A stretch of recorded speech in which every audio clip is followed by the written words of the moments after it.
Hello, figments of my imagination. Normally I start these videos with a joke, but I'm going to be honest here, this stream put me in a horrible mood within the first few minutes. Enough so that I figured the best course of action was to turn it off and watch the recording later. For anyone who doesn't know yet, we did not get the much-promised Alpha 2 date announcement in this stream. No, instead we got yet another announcement of an announcement, in this case an AMA stream scheduled for August 16th that will also cover the Alpha 2 roadmap and presumably give the actual date.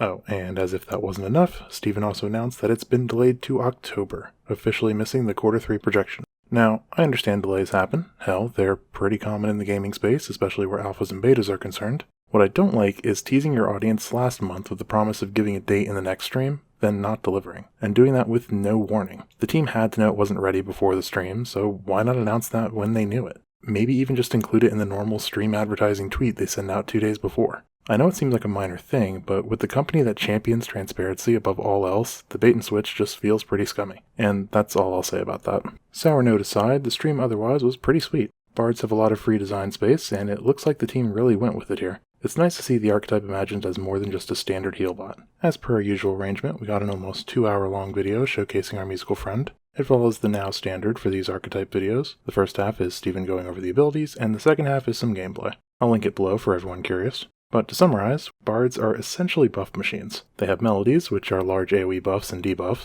dances, which are shorter range but with more powerful effects, songs, which are single target channeled abilities, and stories, which are party-wide buffs that build up themes, which are essentially combo points to spend on sagas, powerful spells with long cooldowns and different effects based on what themes are spent. Sprinkle in some utility cooldowns, including a potentially extremely powerful one in Gambit, which swaps health with an ally, and you have the bard.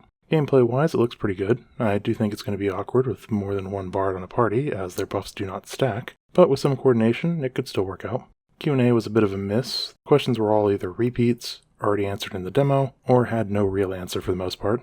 Although we did get to hear about how much Steven hates macros, so that's nice. And that's it. Bittersweet stream this month, but the bard definitely exceeded my expectations. Obviously, Steven should make up for this whole Alpha 2 debacle by expediting the summoner, right? I'll cover the AMA stream on the 16th, and I swear if we don't get the date then, I don't even know what I'll do. Probably cry. I don't know. Anyways, do YouTube stuff if you want, or don't if that's your thing, and I'll see you all in 2 weeks. Probably.